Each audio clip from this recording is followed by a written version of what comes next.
a explicar las razones financieras del año 2018 del ejercicio.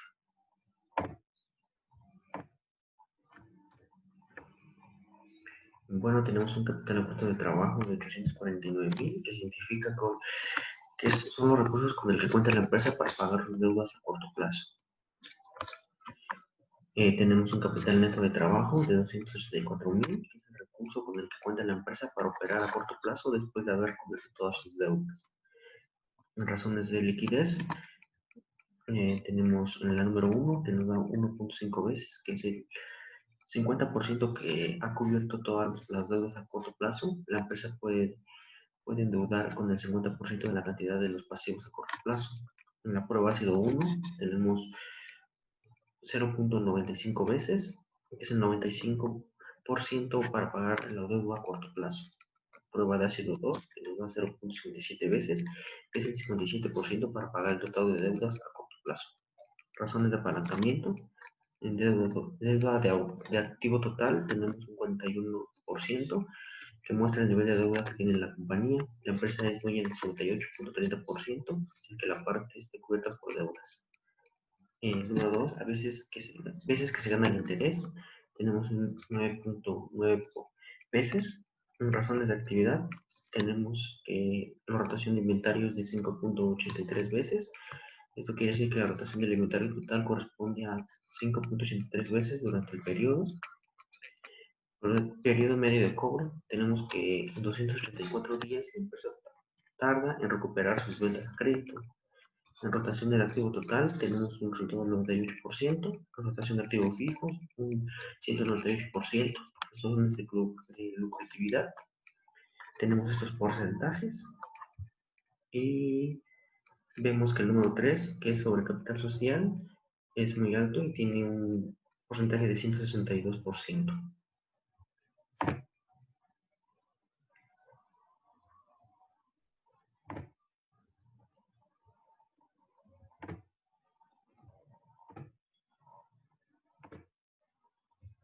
El Cabrera Bello, y yo voy a explicar las razones financieras de 2019.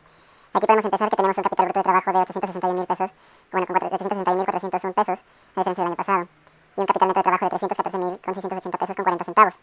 Como previamente explicó mi compañero, el capital bruto de trabajo es el recurso con el que cuenta la empresa para pagar sus deudas a corto plazo, y el capital neto es el recurso con el que cuenta la empresa para operar a corto plazo después de haber cubierto las deudas. Entonces empezamos con el activo circulante y pasivo a corto plazo. El circulante es básicamente el mismo, no cambió mucho, 1.58 a diferencia del 1.50. La empresa todavía se puede endeudar con el 50%. Empieza un cambio en la prueba ácido 1, cuando es el 93.67% puede hacerse el pago de deuda a corto plazo. Y la prueba ácido 2 es que se puede hacer el 55% pagar el total de las deudas a corto plazo.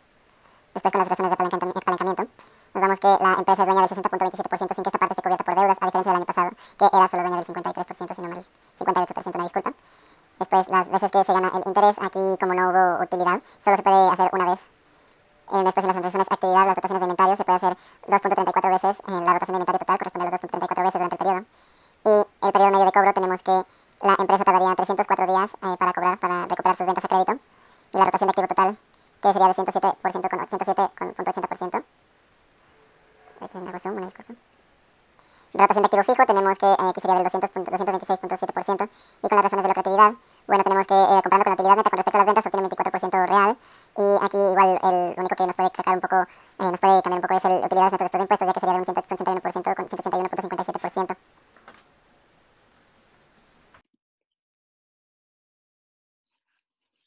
Bueno, muy bien, pues nosotros vamos a presentar acerca del análisis financiero y vamos a probar que es una herramienta clave para la gestión financiera eficiente. Todas las organizaciones son vulnerables a sufrir algún desequilibrio financiero, ya sea a consecuencia de alguna decisión financiera mal tomada o bien alguna situación externa a la misma organización. Por ello deben de conocer sus condiciones económicas y financieras para identificar problemas existentes, variaciones importantes y factores que ocasionen estas variaciones y problemas existentes. Para esto deben de disponer con herramientas apropiadas que le permitan detectar los errores, predecir el futuro y lograr una planeación más idónea. Es muy importante recalcar que después de este análisis financiero, la organización va a poder hacer dos cosas. Compararse con cómo desempeñó sus finanzas en el pasado, o bien compararse con alguna otra empresa del mismo ramo o que tenga características similares, ¿no? Y bueno, son importantes. En el análisis financiero nos podemos también dar cuenta de las condiciones de liquidez, capacidad de endeudamiento, eficiencia, rendimiento y rentabilidad que cuenta la empresa, ¿no? Y así poder tomar las decisiones gerenciales adecuadas. Con estas también nosotros podemos medir la actividad operativa, la eficiencia de la utilización de los activos, y la capacidad de cancelación de las obligaciones contraídas. En sí, en el análisis vamos a hacer tres cosas, ¿no? Cuatro cosas, perdón. Primero va a ser la reclasificación, recopilación, obtención y comparación de datos contables, operativos y financieros de una organización. Para el desarrollo del análisis financiero también vamos a requerir del cálculo de indicadores, que son también razones financieras que permiten realizar un diagnóstico de la situación económica y financiera del negocio. Hay indicadores de liquidez y solvencia otra vez, eficiencia o actividad, de endeudamiento y de rentabilidad. La liquidez, muy bien. Pues si una empresa tiene liquidez es porque sabe mantener el efectivo necesario para cumplir o pagar los compromisos contraídos con anterioridad, hace un mes o hace poco. Y la solvencia, si tiene solvencia es porque supo mantener los bienes y recursos requeridos para resguardar las deudas adquiridas, aun cuando estos bienes no están referidos a efectivo. Una empresa incluso puede ser solvente, pero no tener liquidez. Si es solvente, pero no tiene liquidez, es porque sí tiene bienes para resguardar todas esas deudas en las que ya está metida, pero no tiene, esos bienes no pueden ser traducidos a efectivo con facilidad. Entonces, no tiene liquidez.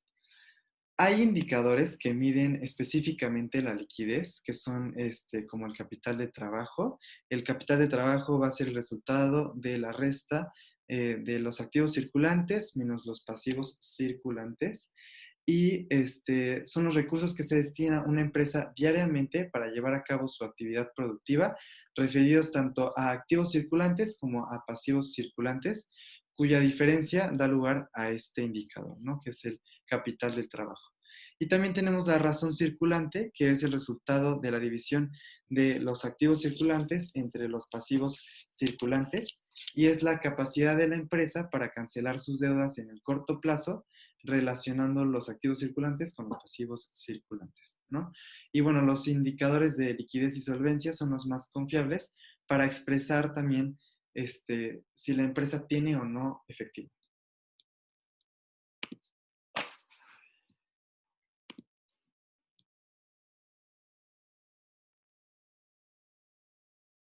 Actividad empresarial. La eficiencia está referida a la relación que existe entre el valor del producto generado y los factores de producción utilizados para obtenerlos.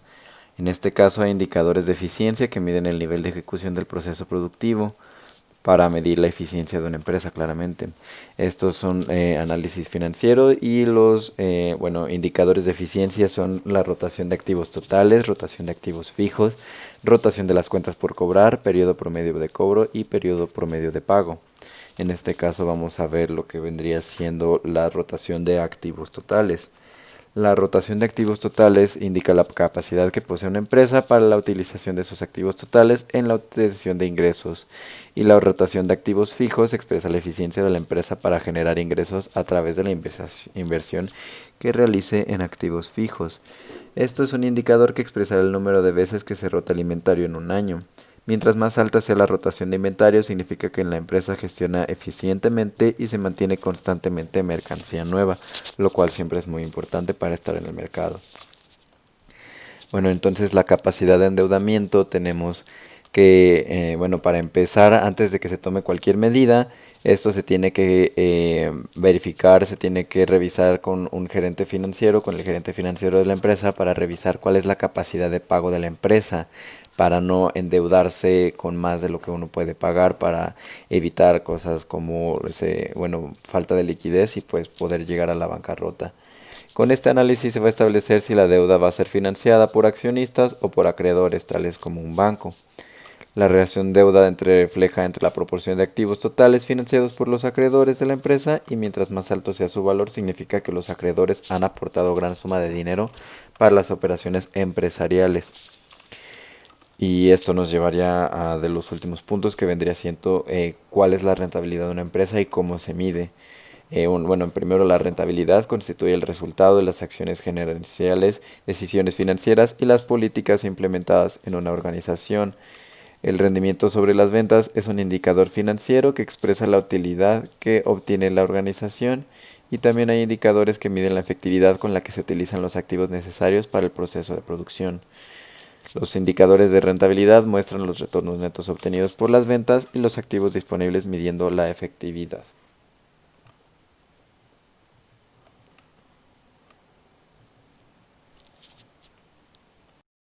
De 264.000, que es el recurso con el que cuenta la empresa para operar a corto plazo después de haber cubierto todas sus deudas. En razones de liquidez, tenemos en la número 1, que nos da 1.5 veces, que es el 50% que ha cubierto todas las deudas a corto plazo. La empresa puede endeudar con el 50% de la cantidad de los pasivos a corto plazo. En la prueba ácido 1 tenemos 0.95 veces, que es el 95% para pagar la deuda a corto plazo. Prueba de ácido 2, que nos da 0.57 veces, que es el 57% para pagar el total de deudas a corto plazo. Razones de apalancamiento.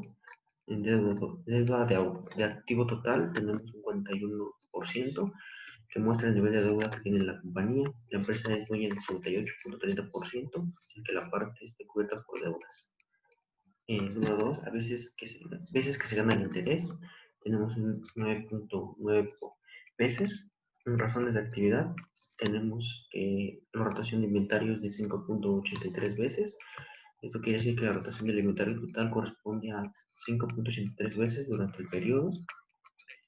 Por el periodo medio de cobro, tenemos que 234 días la empresa tarda en recuperar sus ventas a crédito.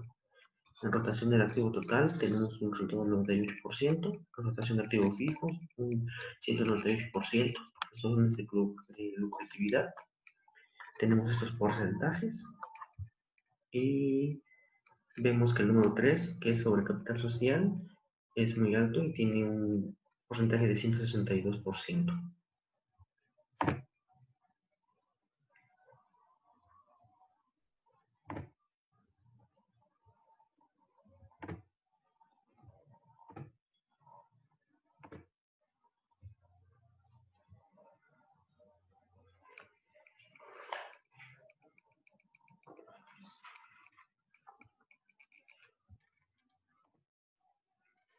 Ahora les voy a explicar sobre la parte teórica, que es el análisis financiero y sus técnicas, que al realizar un análisis financiero en la organización se dispone de diferentes técnicas que pueden aplicar para analizar e interpretar a profundidad estas cifras. Con esto nos permite dar respuesta a aquellas preguntas que nos pueden surgir a los cálculos mismos. La siguiente es el análisis comparativo, el cual nos permite comparar razones financieras de una empresa, que permite determinar promedios, tendencias y variaciones ocurridas en el transcurso del tiempo. Bueno, se divide en dos: en análisis seccional, que consiste en comparar indicadores financieros de diferentes empresas del mismo ramo con estándares de referencia acerca del sector productivo al que pertenece la empresa. Y por otro lado, el análisis de series de tiempo es el que permite evaluar el desempeño financiero de la empresa en el presente y compararlo con el desempeño de otros periodos en el pasado, es decir, con indicadores financieros de manera tal que éstas nos puedan dar a conocer las tendencias mismas a través del tiempo. El análisis DuPont, el cual se refiere a una técnica de hallado de administración de responsabilidades del desempeño financiero de la empresa, tomando y considerando todos los elementos de actividades financieras del negocio. Esto quiere decir que este análisis consiste en combinar el estado de resultados y el balance general, de modo que se obtengan dos medidas globales de rentabilidad. Por otro lado, el análisis discriminante. En este Análisis consiste en clasificar observaciones previamente obtenidas, cuya clasificación tiene como punto de partida un conjunto de variables que se caracteriza en individuos que permite estudiar el punto de vista financiero, y esa técnica pues se basa en la combinación y estudio de indicadores o razones financieras de una empresa o de un grupo de empresas. Análisis financiero e inflación. Bueno, pues en esta parte las empresas deben de tener en cuenta los fenómenos de la inflación, puesto que se registran operaciones en el valor momentario y tiene un momento en cual que se adquieren bienes y servicios. Esto es para generar conciencia en las empresas y en su economía, que en el transcurso del tiempo sus operaciones pueden ser expresadas en valores históricos, y por ello pues es necesario expresar los estados financieros para actualizar cifras de operaciones con valores correspondientes al cierre del último ejercicio económico. Y por último tenemos el análisis financiero y normas internacionales de información financiera, el cual se establece una toma de conciencia a nivel internacional que han concebido la aceptación de procesos de generación de normas y recomendaciones. Para esto, para que haya una garantía de mercados, pues sea coherente a las necesidades de información de los mercados, incrementando la información que debe aparecer en estados financieros, incluyendo nuevas formas de presentación y contenido de balance en el estado de resultados.